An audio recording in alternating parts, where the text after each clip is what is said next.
at all. And that happens in a matter of a couple of days. All right. Your useful but not loyal contact. His name is Lord Pyros Ashlak. He is an elven necromancer. He lives in Bargetown, and he is the diplomatic envoy from the Mordant Spire. Elves, they have no official contact with the government of Osirian, so he spends all his time drinking in Bargetown and pissing away his diplomatic allowance. But he is noble, and he does have diplomatic immunity. How did you meet him? I assume that after I ran out of money, I would try to steal some of his.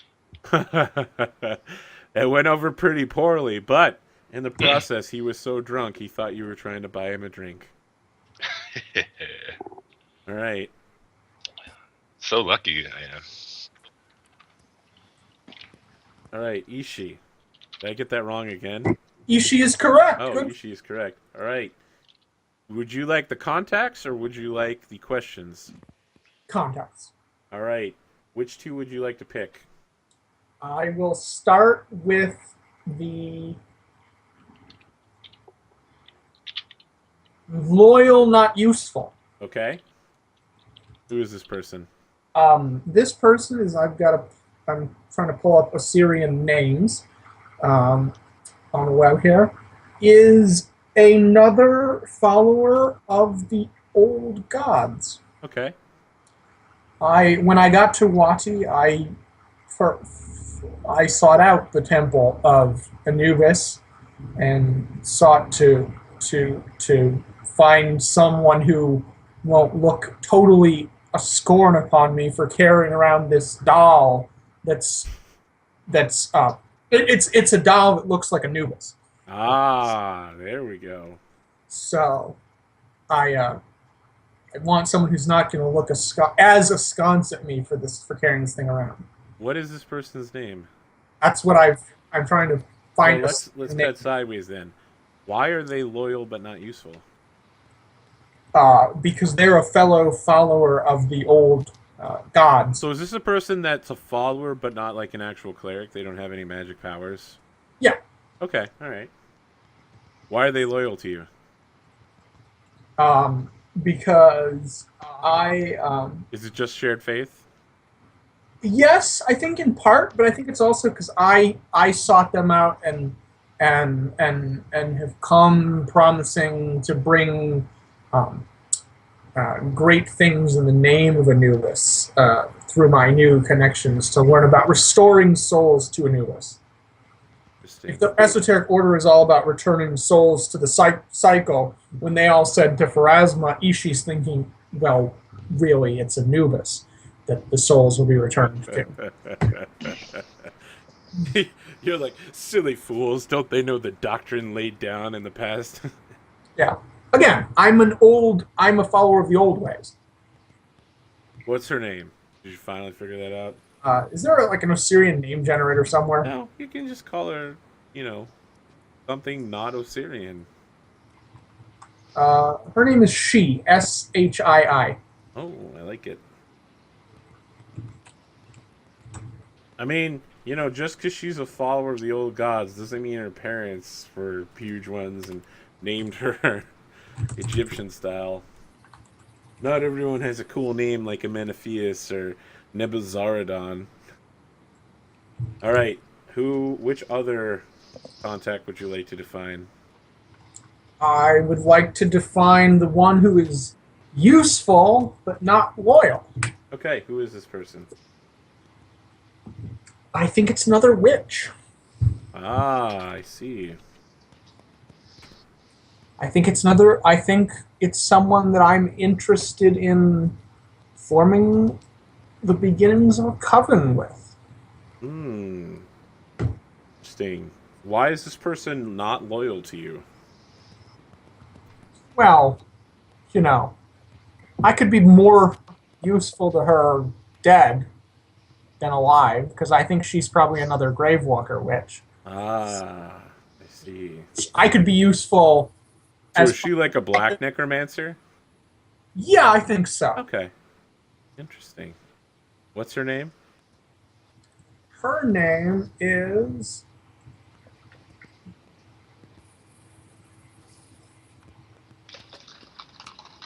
Nanette. That's a storied name. All right. You have a companion who is both loyal and useful. His name is Lord Pyros Ashlock. As you might already have guessed, he is in fact the elven ambassador from the Morden Spire. He is an alcoholic. Why Lord is he Pyros. both loyal and useful to you? What was his last name? Pyros Ashlock. Ashlock. Oh, you could sell insurance. Is he a member of the order? He is not. He is a necromancer who hangs out at bars in Bargetown. Um, He also has diplomatic immunity. it's just been revoked. Lord Pyrus Ashlock is the he's useful because he's well connected. Yes, of course.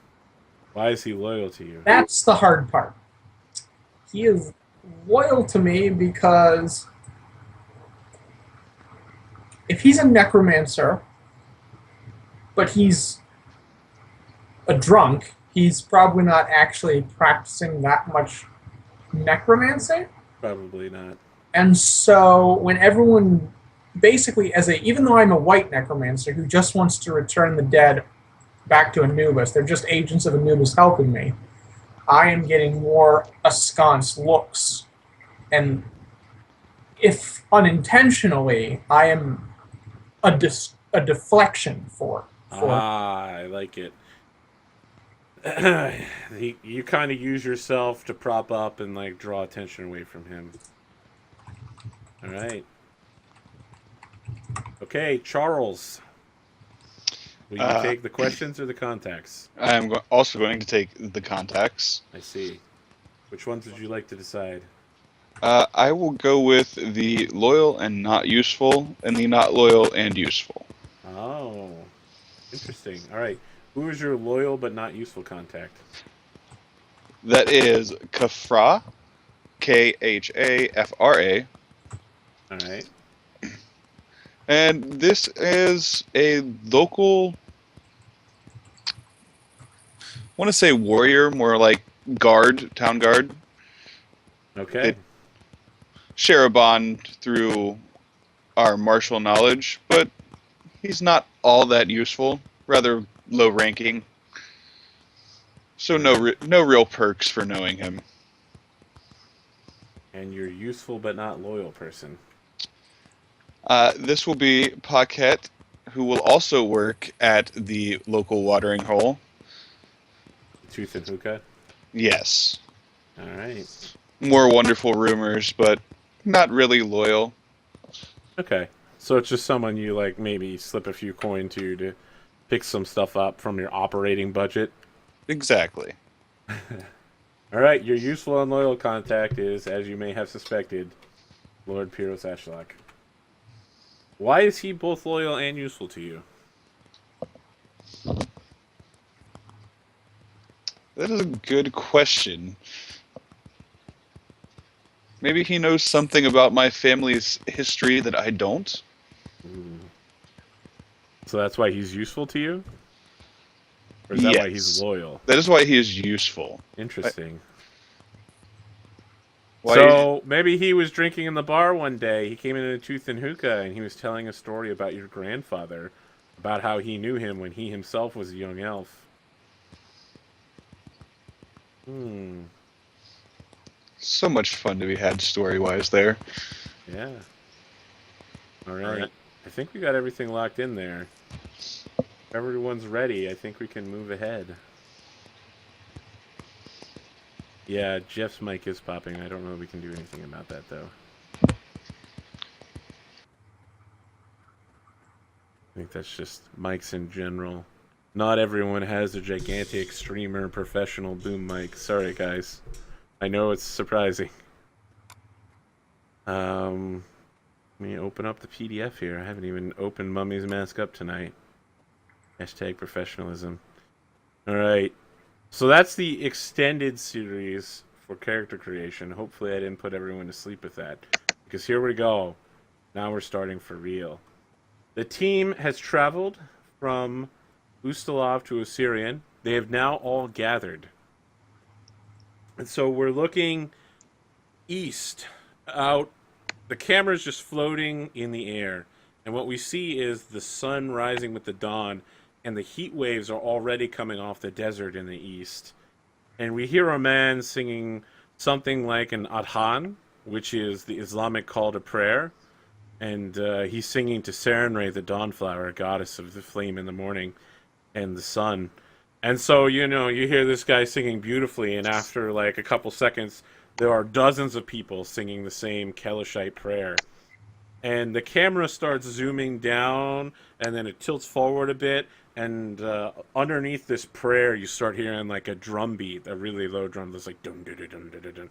And we go through the Grand Bazaar of the city of Wadi, and you know, you see people from a dozen nationalities trading goods. People are selling fruits and Rahadumi oranges next to some guy that's got like piles of golden jewelry lying around, and he's just like, ah, get the jewelry. So everybody, even though the sun's just rising and it's the summertime, everyone's already outside and getting their business done before it gets real hot.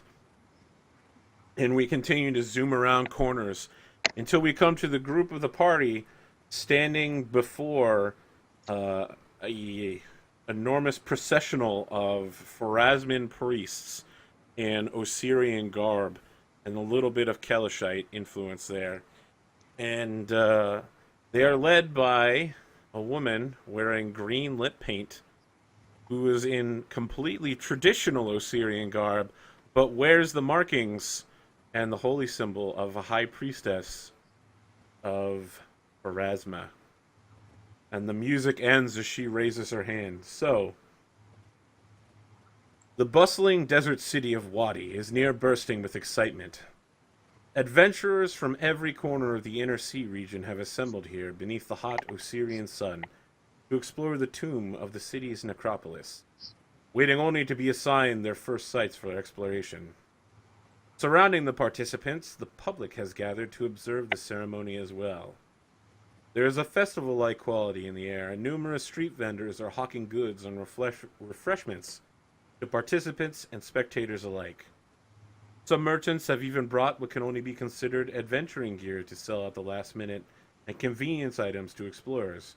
Whether as advertised, they'll buy recovered treasures and antiquities from those who visit their establishments.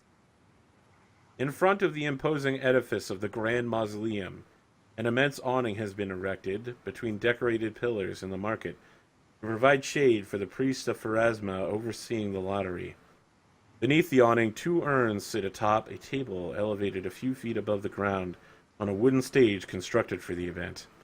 The high priestess of the Grand Mausoleum, Sebti the Crocodile, sits behind the table while 2 acolytes confer with her on either side.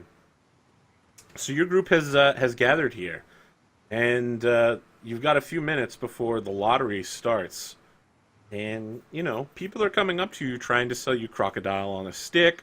One guy is like, gems, baubles, shiny things, perhaps adventurers. I can lock you in for a contract. I will buy anything you have to sell when you get out of the tombs for 55% of the original value. Yes, and like he looks like he's about 5.5 feet tall, but he's stooped down really low, and he's got like this white hood with like a black band around it, and he's like very shady looking. He basically looks like he could be Venny's cousin.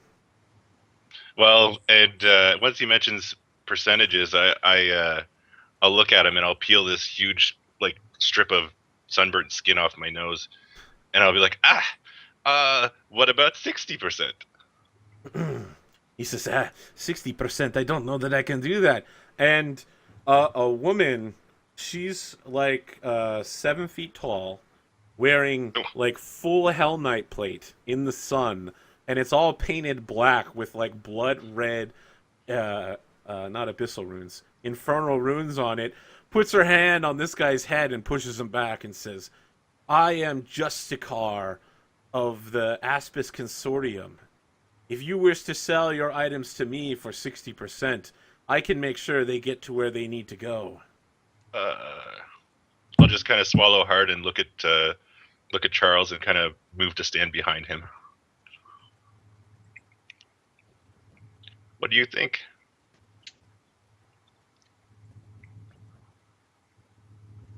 Charles? Yes? 60%. Yep. Yeah, I'd unmute the mic. Okay. What do you I think? think about we can live 60%? with 60%. Okay, when you say something like that, a young man with like ice blue eyes and blonde hair, with like a large travel cloak and a compass and a notebook runs up, and he's like, 60%. I can match that. I can do that. That's in my budget. He says, Who are you? well, they call me the Flower Prince. I'm a Pathfinder. I'm from Absalom. You can't trust this chick right here. And she's like, "Did you just call me a chick?" And he's like, you cannot trust this lady in the giant Hell Knight armor." He's writing things down. He's written out like a 4-page long contract in the 10 seconds he's been talking to you. He's like, "Just sign here, Pathfinder Society. You get these goods to where they need to go. You know, if you sell these necromantic artifacts to guys like this, you know, who knows what could happen. Can't trust them." And she's just like, "Can't trust the Aspis Consortium." And I'll look him up and down, and I'll say, maybe if you give me that compass, we could have a deal. Nope. I need the compass. Oh. When he says that, a guy pops up and is just like, "Oh, friend, did I hear you need a compress? I've got that. I've got all your adventuring gear needs. When lizard on a stick, we got that. Boom. You need alchemist fire? Boom. Hey, come on. Hey, anybody? You, big lady, huh? No? Okay, no, not you. So, as you guys are talking, you're actually talking to the street vendors, unlike people around you. And so, no, like, you've gathered a crowd of, like, 30 vendors are starting to swarm you slowly. And they're like, "Oh, hey, they're actually talking to people. Hey, yeah." Ishi will go up to Sir Charles, tap him on the shoulder. Alex Tantalus. That's gonna get bad. You're not supposed to use that name outside the cathedral. Sir I thought Charles. that was a name when referring to other members of the order. Yes, but only when you're in an esoteric During this- Order of the Palatinai meeting. Oh. Yes, you don't need to use your fake names we developed to only use once. At any point ever. Hey, they're awesome. How can we not use them? They are awesome because I wrote them. And it's so As she walks fun up, to try and say Alex Tantalus of the Eastern Wind and say it efficiently. Anyway, Sir Charles, I believe the Hell Knights are the law of the land. I would think selling our wares to them would carry the most contractual weight and legal backing behind it, would it not? You can make a knowledge, local, or geography check to see if that's actually true, that the Hell Knights are the law of the land in Assyrian. I believe I will try to make a knowledge local check. Alright, here we go. We're rolling stuff. No. I mean, you have nothing to contest that knowledge. You don't know shit about Assyrian. It's a free country, right? You said local or what? I'm just gonna have Local to or sense geography? motive. I'm just gonna have I to don't have sense either of those. no. I was gonna say I may just have to sense motive on my companion. I mean, she doesn't have knowledge local or geography, but she has an 18 intelligence. What she meant was they're legalistic. Yes, they are legalistic. Yeah, they're kind of like paladins. She does have the shiniest armor. He Actually, it's kind turns of toward absorbing the you sunlight, again, isn't it? and she's just like, her armor's completely black. Yeah. And as she does that, the sun has risen far enough above the buildings to like reflect off of her armor and into your eyes. Hmm. Into my eyes. No, into Venny's eyes. I love this from the crowd, so I'm from the players. Yeah. From the audience. I'm gonna have this. So that guy pops up again. He's like, "Hey, I got this thing you didn't even know you needed, guys. You need a carpet? You can use this thing for just about anything while adventuring. You want a carpet? Huh? Huh? Carpet? No? Okay. Lizard on a No, stick, no maybe? carpets. Oh, Want some crocodile? No. Actually, I suppose I should mention that Venny would have brought his most prized possession at this point. What is He has it? this huge, long backpack with all kinds of hooks and stuff hanging off of it. You saying he has a Is- climber's kit? He has a masterwork backpack with all of his stuff. Oh, that's. He lives out of the thing. Okay. Ishii also has a masterwork backpack, but it's probably not nearly as nice.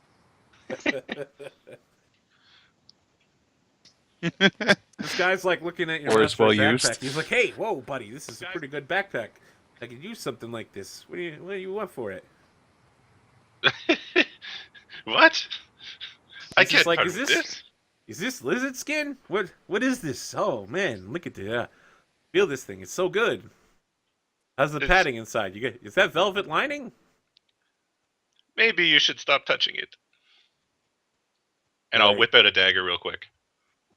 All right, you whip out the dagger, and as you do, you hear this horn go off. It's like, brrrr, and like everyone around you stops bothering you, and the crowd immediately disperses, except for the Pathfinder, who's like, "So, can I mark you down for 60%?"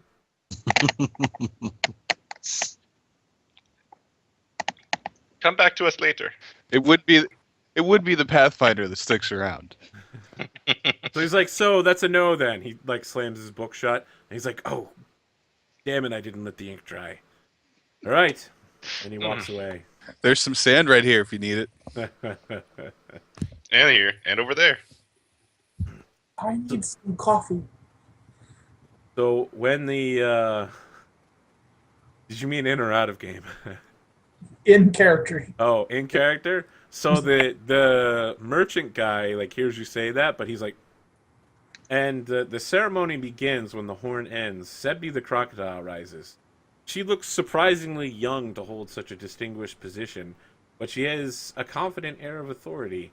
She calls for silence and begins with an invocation for the Lady of Graves, which, as all of you are initiates of the esoteric order of the Palatine Eye, you've heard this before, because they're based out of Erasmus temples, churches.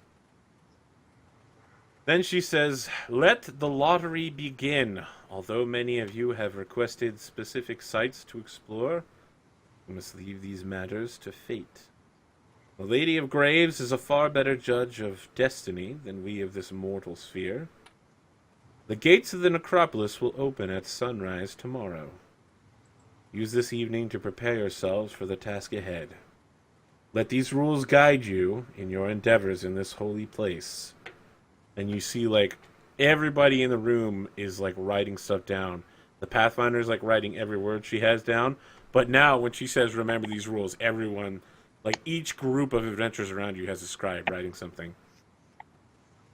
"Remember how this came to pass. Every slave's hut is a memorial. Honor the departed. May you go with the lady's blessing." And then, like, every priest in the area repeats it and is like, "May you go with the lady's blessing." And she just stands up and walks away, and everybody else that's part of her processional begins going back. So, like, someone's, like, got, like, a thing of incense, like a stick with incense coming out of it. And he's, like, banging it in front of him, and they all, like, take one step forward, and they move slowly back into the Grand Mausoleum. And the two priests are left behind at the lottery station, and they seem to be calling people up. You do hear talk from a nearby group. It looks like there's a number of gnomes in this group, and one of them turns to you, Venny, and says, "Oh, hey, buddy, I thought I know you, right?" Do I recognize him? Yeah, you've seen him around town. He normally walks around with a dog. Oh, You don't see any dogs with him right now. is it Fizzle Pink? He says, Mr. Fizzle Pink? Yeah, Fizzle Pink. He's like, the dog soldiers and we're totally gonna crush this shit, but that's Cindy the crocodile. She's stacked, huh? If I was 3 feet taller, Well, I am 3 feet taller, and I don't think I have a chance.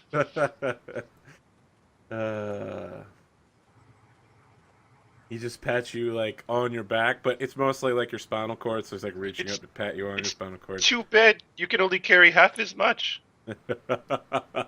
He says, carry half as much, but we got 3 dogs each to do it. We need to buy some camels. He's like, well, I happen to know a good camel merchant. And that merchant that you were speaking with before, he's like, I can get you anything, friend. You need a camel? Used camel salesman? 1 hump? 2 humps? It's not even Wednesday.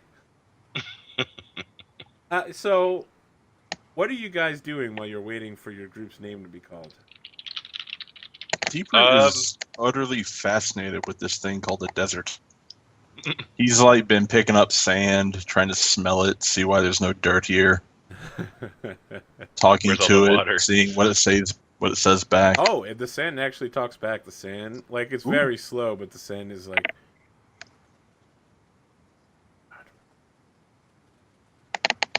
It's kind of creepy. The merchant So he's doesn't just have trying any, to- no one's asked him. He's just trying to figure out why, there's no vegetation here at the moment. Okay. Is that a question you'd like to have answered from your questions list? No. Just making sure. I guess I I'll didn't want kind to of have be to like give you an entire lecture on the science of ecology. looking around at the other groups then. Okay, all right. You want to The know competition. something about the other groups? All right. You've seen the other groups? As a matter of fact, one of your contacts might have useful information about the other group. Wanted to ask them, gather such information. Oh.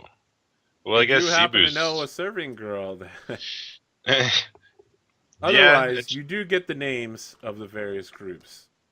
You can learn more if you'd like to blow a contact, or just go over and talk to these people. There's a group of halflings and gnomes who are supposed to travel with a band of dogs, but they currently do not have them when they're here in the merchant place. They're called the Dog Soldiers. They're mostly, like, they walk around without shirts on and just, like, leather straps. They're crazy. Yeah, they're all barbarians. They're insane. There's a group called the Cryptfinders, who are apparently ex-Pathfinders. They were kicked out.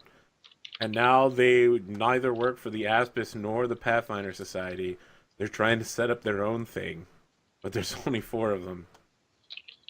There's the Daughters of the Desert. It's a group of women who have formed together, including a pair of twins, who just want to be left Twins, alone. Like, yeah. they're always being hit on by other male groups. And so they're standing, like, alone with, like, a 5-foot radius around them. And anyone who gets near them, the big half-orc woman that leads them, just starts, like, doing this. And people back off. Another group called the Sand Scorpions. There's not much known about them. All of them have, like, white desert cloaks on. And a very large emblem on both, hanging from a necklace and on the back of the cloak. That's just a scorpion. What do you call it? When you, like, take glitter and you pour it on stuff and it sticks there? They've put, like, sand instead. So, like, the actual emblem has, like, sand embedded in it. It's very strange looking. And finally, there's the Scorched Hand, which is led by a woman with an enormous feathered hat. And she appears to be talented. She's also on the cover of the book. Ah, cool. You might also notice that the book that she's carrying, it doesn't look exactly like the symbol of the Esoteric Order, but it looks quite similar. Bedazzling. The Pathfinder Society. Man, chat's on fire today. Sand dazzled. Sand dazzled. I like it. That's going to be the new trend in Osirian. Everybody sand dazzles their clothing.